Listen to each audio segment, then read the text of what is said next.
বিসমিল্লাহির রহমানির রহিম আলহামদু আলা আহলিহি ওয়াসসালাতু আলা আহলিহা থুম্মা আম্মা বা'দ। সম্মানিত শ্রোতামণ্ডলী, আসসালামু আলাইকুম ওয়া রাহমাতুল্লাহি তাআলা ওয়া বারাকাতুহু। ওয়াকফ এমেণ্ডমেণ্ট এক্ট 2015 এতিয়া খুবেই চৰ্চিত আৰু এই সম্পৰ্কে এতিয়া মহামান্য উচ্চতম ন্যায়ালয়ত কেছ চলি আছে। তো এই সম্পৰ্কে চৰকাৰৰ দ্বাৰা 2024 চনত যিখন ওয়াকফ সংশোধনী বিধেয়ক অনা হৈছিলে আৰু ইয়াক পিছত আইনলৈ ৰূপান্তৰ কৰা হ'ল 2025 চনত অনাৰেবল প্ৰেছিডেণ্ট অফ ইণ্ডিয়াৰ ছিগনেচাৰৰ পিছত। তো এতিয়া এই এমেণ্ডমেণ্ট বিলখন এক্টলৈ ৰূপান্তৰ হ'ল, অৰ্থাৎ এতিয়া আইন হিচাপে বলবৎ হ'ব। আৰু এই যিখন আইন অনা হৈছে এইখন একেবাৰে এণ্টি ইছলামিক, এণ্টি কনষ্টিটিউশ্যনেল, কাৰণ ইয়াত তেওঁলোকে যিখিনি এমেণ্ডমেণ্ট আনিছে, অৰ্থাৎ যিখিনি সংশোধনী আনিছে, এইখিনিও প্ৰব্লেমেটিক হয়, এইখিনিও কুৱেশ্যনেবল হয়। আৰু এই আইনখন অনাৰ মূল উদ্দেশ্য হৈছে চৰকাৰৰ যে যিখিনি ওয়াকফ সম্পত্তি আছে মুছলমানসকলৰ, তো এইখিনিক অবৈধভাৱে দখল কৰা। কাৰণ ইয়াত বহুত কিছুমান প্ৰব্লেমেটিক বস্তু আছে, যেনে ধৰক প্ৰথমটো হৈছে ওয়াকফ বাই ইউজাৰৰ যিটো কনচেপ্ট হয় এইটো নাইকিয়া কৰিব বিচাৰিছে। তো ওয়াকফ বাই ইউজাৰ কি হয়, যে যদি কোনো এডোখৰ জেগাত বহুদিন ধৰি পেলাই কোনোবা এটা সম্পত্তিত মছজিদ, দৰগাহ বা কবৰস্থান এইবিলাক মানে নিৰ্মাণ কৰাৰ পিছত বহুদিন ধৰি পেলাই সেই জেগাডোখৰত মানে যিখিনি ইছলামিক যিখিনি ৰিচুৱেলছ হয় সেইখিনি পালন কৰি থকা হৈছে, তো তেতিয়া তাক ওয়াকফ বাই ইউজাৰ হিচাপে স্বীকাৰ কৰা হয়, অৰ্থাৎ এইটো ওয়াকফৰ সম্পত্তি বুলিয়ে গণ্য কৰা হয়। কিন্তু এতিয়া যিখন সংশোধনী আইন আনিছে তাত ওয়াকফ বাই ইউজাৰৰ এই কনচেপ্টটো নাইকিয়া কৰিব বিচাৰিছে।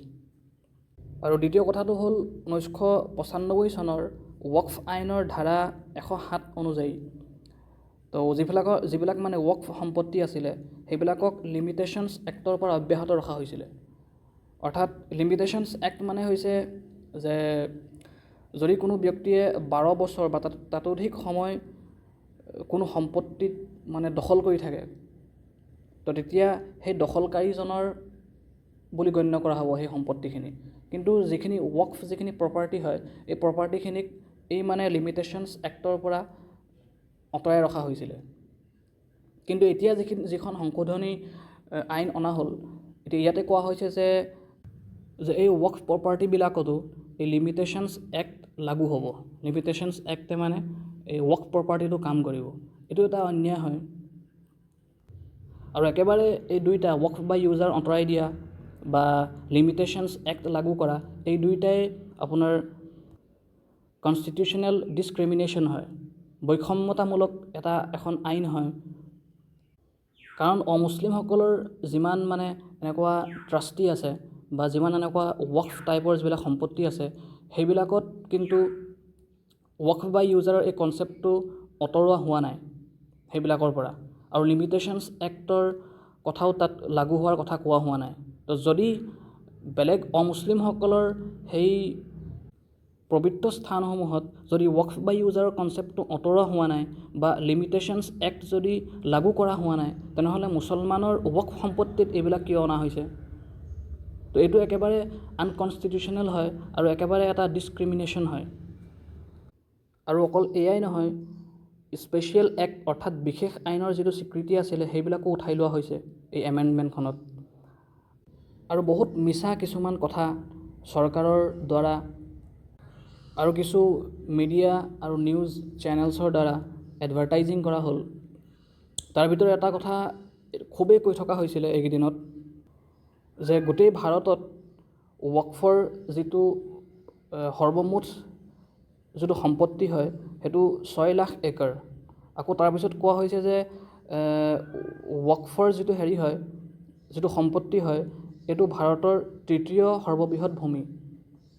এইটো সাংঘাতিক এটা মিছা কথা হয়, কাৰণ স্বচ্ছৰ কমিটিৰ প্ৰতিবেদন অনুসৰি ভাৰতৰ সকলো ওয়াকফ সম্পত্তিৰ যিটো মুঠ এলেকা হয় সেইটো 6 লাখ একৰ ঠিকে আছে, কিন্তু ইয়াক ভাৰতৰ 3য় সৰ্ববৃহৎ সম্পত্তি বুলি কোৱা এইটোতো বহুত হেভি এটা ঝুট হয়, প্ৰপাগেণ্ডা হয়। কাৰণ এইটো কৈ পেলাই এইটো বুজাব বিচাৰিছে যে মুছলমানসকলে বহুত মাটি আত্মসাৎ কৰি লৈছে। আচলতে মুছলমানসকলে আত্মসাৎ কৰাই নাই, এইবিলাক এই 6 একৰ যিখিনি মাটি হয়, 6 লাখ একৰ, এইখিনি আচলতে মুছলমানসকলৰে হয়। মুছলমানসকলে নিজৰ মছজিদ, মাদ্ৰাছা বা কবৰস্থানৰ কাৰণে দান কৰিছে। তো তাত বেলেগৰ কিবা কোৱাৰ প্ৰশ্নই নুঠে। কিন্তু যদি কোনোবাই এই মিডিয়া বা নিউজ চেনেলছবিলাকৰ মিছা এই কথাবিলাকত এইটো কথা ভাবি আছে যে মুছলমানবিলাকে গোটেই দেশৰ মানে তৃতীয় সৰ্ববৃহৎ ভূমি আত্মসাৎ কৰি ৰাখিছে, তেনেহ'লে এইটো একেবাৰে মিছা হয়, এইটো বেছলেছ হয়। কাৰণ যিবিলাক মানুহে ডেটা আৰু ফেক্টছৰ ওপৰত বিশ্বাসী হয়, তেওঁলোকৰ কাৰণে এইটো একেবাৰে বেছলেছ হয়। কাৰণ হিন্দু এমেণ্ডমেণ্টৰ আণ্ডাৰত যিবিলাক সম্পত্তি আছে, তো কেৱল অকল তামিলনাডু যিখন ষ্টেট হয়, তাতেই আপোনাৰ হিন্দু এণ্ডমেণ্টৰ আণ্ডাৰত 4,78,000 একৰ সম্পত্তি আছে। আৰু অন্ধ্ৰপ্ৰদেশত আছে আপোনাৰ 4,68,000 একৰ মাটি। তো কেৱল মাত্ৰ এই দুইখন ৰাজ্যতেই টোটেল কিমান আছে? 9,46,000 একৰ মাটি তো হিন্দু এণ্ডমেণ্টৰ অধীনত আছে। মইতো মাত্ৰ এই দুখন প্ৰদেশৰ কথাহে কৈছোঁ, দুখন ৰাজ্যৰ কথাহে কৈছোঁ, গোটেই দেশটো বাদেই দিয়ক। তো হিন্দু এণ্ডমেণ্টত মাত্ৰ দুখন ৰাজ্যতেই 9 লাখতকৈ অধিক একৰ মাটি আছে। কিন্তু গোটেই ভাৰতবৰ্ষত টোটেল মুছলমানৰ ৱক্ফ সম্পত্তি 6 লাখ একৰ। তাতে ইমান পেট বিষাইছে, তাতে ইমান মানে হুলস্থুল লাগিছে। তো এইবিলাক চৰকাৰৰ টোটেলি এজেণ্ডা হয়। মানে মুছলমানৰ যিবিলাক ৱক্ফ সম্পত্তি হয়, এইবিলাকৰ ওপৰত অবৈধভাৱে দখল কৰা আৰু সেইখিনি আত্মসাৎ কৰাৰ এটা প্ৰচেষ্টা হয়। তো এই সংশোধনী আইনখনত আৰু বহুতো প্ৰব্লেমেটিক বস্তু আছে। যদি কোনোবাই এইবিলাক সম্পৰ্কে বিস্তাৰিতভাৱে পঢ়িব বিচাৰে, তেনেহ'লে অল ইণ্ডিয়া মুছলিম পাৰ্চনেল ল' বৰ্ডৰ জেনেৰেল ছেক্ৰেটাৰী হজৰত মৌলানা খালিদ ছেইফুল্লাহ ৰহমানী দামাত বৰকাতুহুম, তেখেতৰ এটা স্পীচ আছিলে, সেই স্পীচটোক লিখিত ৰূপত প্ৰকাশ কৰা হৈছে অল ইণ্ডিয়া মুছলিম পাৰ্চনেল ল' বৰ্ডৰ ফালৰ পৰা। তো সেইখিনিক আমাৰ আলমৰাইন গৱেষণা পৰিষদৰ ফালৰ পৰা মই সেইখিনিক অসমীয়ালৈ অনুবাদ কৰাৰ চেষ্টা কৰিছোঁ। তো তাৰ PDF ইনশাআল্লাহ যদি কোনোবা ওলামা বা কোনোবা জেনেৰেল মানুহকো প্ৰয়োজন হয়, তেনেহ'লে হোৱাটছআপত DM কৰিব পাৰে। ডেছক্ৰিপশ্যনত আমি এটা হোৱাটছআপ নাম্বাৰ দি দিম। তো আপোনালোকে যদি তাত আমাক হোৱাটছআপ কৰে, তো আপোনালোকক মানে PDFটো প্ৰভাইড কৰি দিয়া হ'ব। তাত বিস্তাৰিতভাৱে লিখা হৈছে যে এই এমেণ্ডমেণ্ট যিখন এক্ট অনা হৈছে, তো এইখনত কি মানে প্ৰব্লেমেটিক বস্তুবিলাক আছে। তো এতিয়া আলহামদুলিল্লাহ যিবিলাক আমাৰ মুছলিম সংগঠন আছে নেশ্যনেল লেভেলৰ, তেওঁলোকে এতিয়া এই বস্তুটোক, এই আইনখনক মহামান্য উচ্চতম ন্যায়ালয়ত চেলেঞ্জ কৰিছে। তো এই সম্পৰ্কে এতিয়া কেছ পৰহিৰ পৰা অৰ্থাৎ বুধবাৰৰ পৰা হিয়াৰিং আৰম্ভ হৈছে। তো ইয়াতে 3জন অনাৰেবল জাজৰ এটা বেঞ্চ আছে। তাতে যিজনে লিড কৰিছে অনাৰেবল চিফ জাষ্টিছ সঞ্জীৱ খান্নাত ডাঙৰীয়া, আৰু তেওঁৰ লগত আছে মানে honourable justice PV Sanjay Kumar আৰু KV বিশ্বনাথন। আৰু জমিয়ত উলামাৰ ফালৰ পৰা ওকালতি কৰিছে এডভকেট কপিল চিবল দেৱে, আৰু ঠিক সেইদৰে আৰু ছিনিয়ৰ এডভকেটছ যেনে ধৰক AM সিংভি চাহাবো আছে, ঠিক সেইদৰে ৰাকেশ দ্বিবেদী চাহাবো আছে। আৰু অপজিশ্যন পাৰ্টি অৰ্থাৎ চেণ্ট্ৰেল গভৰ্ণমেণ্টৰ ফালৰ পৰা তুষাৰ মেহতা, তেখেতে মানে ওকালতি কৰিছে। আৰু এই 2 দিন হিয়াৰিঙৰ যিটো ৰেছপন্স সেইটো খুবেই ভাল হয়। আৰু অনাৰেবল সুপ্ৰিম কোৰ্ট অফ ইণ্ডিয়াৰ যি 3জন অনাৰেবল জাজেছ হয়, তেওঁলোকৰ যিটো ৰেছপন্স হয়, এইবিলাকক আমি খুবেই ৱেলকাম জনাইছোঁ। কাৰণ প্ৰথম দিনাই অনাৰেবল CJIৰ মানে ৱক্ফ বা ইউজাৰৰ কথাটো উত্থাপন কৰিছিলে যে ইয়াৰ অল্টাৰ কি হ'ব। এই ধাৰণাটো যদি নাইকিয়া কৰি দিয়া হয়, এই কনচেপ্টটো যদি নাইকিয়া কৰি দিয়া হয়, তেনেহ'লে ইয়াৰ অল্টাৰ কি হ'ব। 24 ঘণ্টা হৈ গ'ল মানে নেক্সট হিয়াৰিঙৰ মানে অৰ্থাৎ বৃহস্পতিবাৰলৈকে চেণ্ট্ৰেল গভৰ্ণমেণ্টৰ ফালৰ পৰা কোনো উত্তৰ নাই চেণ্ট্ৰেল গভৰ্ণমেণ্টৰ ওচৰত। কিন্তু আগতে পাৰ্লিমেণ্টত বহুত ডাঙৰ ডাঙৰ দাৱা কৰিছিলে যে আমি পূৰা তৈয়াৰী কৰি আছোঁ, যে ৱকফ বৰ্ডে বহুত সম্পত্তি আত্মসাৎ কৰিছে বা কিবা কৰিছে এনেকুৱা ধেৰ আপোনাৰ এলিগেশ্যনছ লগাইছিলে। কিন্তু এতিয়া যেতিয়া অনাৰেবল চিফ জাষ্টিছগৰাকীয়ে যেতিয়া এইটো ৱকফ বাই ইউজাৰৰ এই এটা ধাৰণাৰ কথাই সুধিলে, তো 24 ঘণ্টাৰ ভিতৰত তেখেতসকলৰ ওচৰত কোনো জবাব নাই। তাৰপিছত আকৌ 7 দিনৰ সময় বিচাৰিছে। তো অনাৰেবল চিফ জাষ্টিছগৰাকীয়ে এইটোৱে কৈছে যে ৱকফ বাই ইউজাৰ যে আজি ইমান দিনৰ পৰা স্বাধীন ভাৰতত লাগু হৈ আছে, তো তেনেহ'লে কি আজি ভাৰত স্বাধীন হোৱাৰ পৰা আজিলৈকে তো কি ভাৰতে এটা আনকনষ্টিটিউশ্যনেল কাম কৰি আছে নেকি? মানে ৱকফ বাই ইউজাৰ যদি আনকনষ্টিটিউশ্যনেল হয়, তেনেহ'লে এটা বেআইনী কাম কৰি আছে নেকি ভাৰতবৰ্ষই, স্বাধীন ভাৰতে? ঠিক সেইদৰে অমুছলিমসকলৰ নিযুক্তি সম্পৰ্কে প্ৰশ্ন কৰিছে অনাৰেবল চিফ জাষ্টিছগৰাকীয়ে। মানে ৱকফ বৰ্ডত অমুছলিমসকলক ভৰ্তি কৰা। চৰকাৰী পক্ষই মানে এই এমেণ্ডমেণ্টখনত এইটো এটা কথা কৈছিলে যে এই ৱকফ বৰ্ডত মানে অমুছলিমসকলকো ভৰ্তি কৰিব লাগে। তো তেতিয়া অনাৰেবল চিফ জাষ্টিছগৰাকীয়ে এইটো প্ৰশ্ন কৰিছে যে যিমান হিন্দু ট্ৰাষ্টি আছে বা যিবিলাক বেলেগ ধৰ্মীয় যিবিলাক মানে ট্ৰাষ্টি আছে, তাততো মুছলমানসকলক এড কৰা হোৱা নাই, মুছলমানসকলক তাততো নিযুক্তি দিয়া হোৱা নাই। তেনেহ'লে ৱকফ বৰ্ডত অমুছলিমসকলক কিয় নিযুক্তি দিব লাগে? কাৰণ ৱকফ বৰ্ড এটা টোটেলি ৰিলিজিয়াছ বস্তু হয়। অমুছলিমজনে কেতিয়াও ৱকফ বৰ্ড সম্পৰ্কে জ্ঞাত নহয়। আৰু যদি অমুছলিম এগাল যদি এই ৱকফ বৰ্ডত সোমোৱাই দিয়া হয়, তেনেহ'লে নিশ্চয় তেওঁলোকে তাত উল্টা পুল্টা কৰিব। আৰু এইটোৱেই মানে চৰকাৰৰ এটা উদ্দেশ্য হয়। তো সেইকাৰণে নেক্সট হিয়াৰিঙলৈকে অনাৰেবল চিফ জাষ্টিছগৰাকীয়ে ৱকফ বাই ইউজাৰক ডিন'টিফাই কৰিবলৈ মনা কৰিছে। মানে যিবিলাক অলৰেডি ৱকফ বাই ইউজাৰ বুলি নটিফাই কৰা হৈ গৈছে ৱকফ বৰ্ডৰ দ্বাৰা, তো সেইবিলাকক নেক্সট হিয়াৰিঙলৈকে ডিন'টিফাই কৰিবলৈ একেবাৰে মনা কৰিছে তেখেতে। আৰু ঠিক সেইদৰে কোনো অমুছলিম বা কোনো নতুন মানুহক নিযুক্তি দিয়াৰ বাবেও মনা কৰিছে নেক্সট হিয়াৰিঙলৈকে। তো এই 2 দিন শুনানিৰ পৰা এটা উম্মিদ, মানে এটা আশা আমাৰ ভিতৰত আছে যে ভাৰত যিহেতু এখন ধৰ্মনিৰপেক্ষ আৰু একেবাৰে টোটেল ডেম'ক্ৰেটিক কাণ্ট্ৰি হয়, তো আমাৰ ভাৰতত ডেম'ক্ৰেচি এতিয়াও জিন্দা আছে। কাৰণ গণতন্ত্ৰ আমাৰ ভাৰতৰ সৌন্দৰ্য হয়।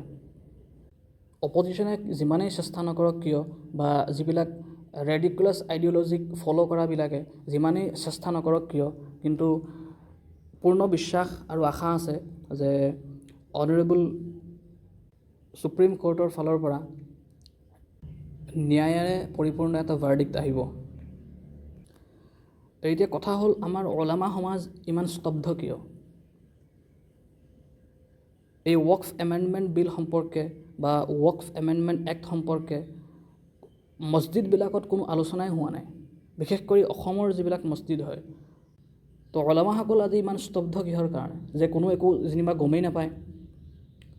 ক'ত গ'ল সেইসকল যিসকলে মানে পইচা ডিমাণ্ড কৰি পেলাই নাচি নাচি ষ্টেজৰ ওপৰত মেহফিলবিলাক গেলাই ফুৰে, জলচাবিলাক গেলাই ফুৰে, মছজিদৰ মিম্বৰত বহি পেলাই সুৰ দি জঁপিয়াই বয়ান কৰি ফুৰে।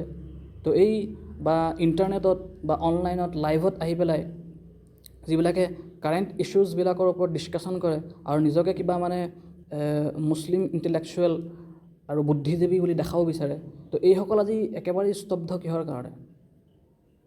মুখ বন্ধ কিহৰ কাৰণে? তেওঁলোকে মানুহক কোৱা নাই কিহৰ কাৰণে যে ৱকফ বৰ্ড কি হয়, এই ৱকফ এমেণ্ডমেণ্ট বিলখন কি হয়, বা ৱকফ এমেণ্ডমেণ্ট যিখন এক্ট এতিয়া বলবৎ হৈছে, তো এইবিলাক কি হয়? তো জনসাধাৰণৰ মাজত এই যিটো আপোনাৰ সজাগতা, এই সজাগতাটো ক'ৰ পৰা আহিব? এইবিলাকতো মছজিদত আলোচনা হ'ব লাগিব। এতিয়াও মছজিদত সেই আপোনাৰ গোচলৰ ফৰজ, অজুৰ ফৰজ সেইবিলাকেই বয়ান কৰি থকা হৈছে। তো এইটো সময় গোচলৰ ফৰজ আৰু অজুৰ ফৰজ বয়ান কৰা সময় নহয়। কাৰণ এটা মই উদাহৰণ দিছোঁ, যদি মোৰ ঘৰখনত যদি কোনোবাই অবৈধভাৱে আত্মসাৎ কৰিবলৈ আহে আৰু সেই আত্মসাৎকাৰী গৈ পেলাই যদি আপোনাৰ সুপ্ৰিম কোৰ্ট পায়গৈ আৰু মই যদি ঘৰত বহি পেলাই চাউল আৰু দাইলৰ কথা পাতি থাকোঁ, তেনেহ'লে মোৰ নিচিনা বেগাৰত পৃথিৱীত নাই। আৰু চাউল দাইলৰ কথা পতা এইটো এচেঞ্চিয়েল হয়, কিন্তু এইটো সময় চাউল দাইলৰ কথা পতা সময় নহয়। ঠিক সেইদৰে অজুৰ ফৰজ, গোচলৰ ফৰজ এইবিলাকো এচেঞ্চিয়েল হয়, কিন্তু এইটো সময় অজুৰ ফৰজ, গোচলৰ ফৰজৰ বিষয়ে আলোচনা কৰাৰ সময় নহয়। আৰু যদি তোমালোকৰ মছজিদটোৱে নাথাকে, পঢ়াবলৈ যদি তোমালোকৰ মাদ্ৰাছাখনেই নাথাকে, তেনেহ'লে তোমালোকে এই বয়ানবোৰ ক'ত কৰিবা? গতিকে আলিম সমাজ, উলামা সমাজ যিহেতু এটা লিডিং ষ্টেটাছ আছে তেওঁলোকে মছজিদত বয়ান কৰিব লাগে এইবিলাক সম্পৰ্কে মানুহক সজাগ কৰিব লাগে। কমচে কম বয়ান কৰাৰ পিছত মানুহে হাত তুলিটো দোৱা কৰিব, একো কৰিব নোৱাৰিলেও আমাৰ ডাঙৰসকলে যি কৰিবলৈ আছে কৰি আছে। জমিয়ত উলামা হওক বা অল ইণ্ডিয়া মুছলিম পাৰ্চনেল ল' বৰ্ড হওক আৰু এনেকুৱা যিমান দিনী তনজিম আছে তেওঁলোকে যিটো কৰিব লাগে কৰি আছে আলহামদুলিল্লাহ। কিন্তু জনসাধাৰণে কমচে কম দোৱাটো কৰিব পাৰিব।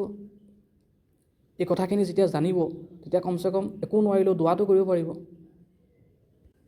বৰ্তমান প্ৰেক্ষাপটত উলামাসকলৰ প্ৰতি এটা উৰ্দু কবিতা ডেডিকেট কৰিব বিচাৰিছোঁ, যিহেতু তেওঁলোক খামোচ আছে এতিয়াও তেখেতসকল স্তব্ধ আছে, তেওঁলোক মনে মনে আছে আৰু এইটো মনে মনে থকাৰ সময় নহয়।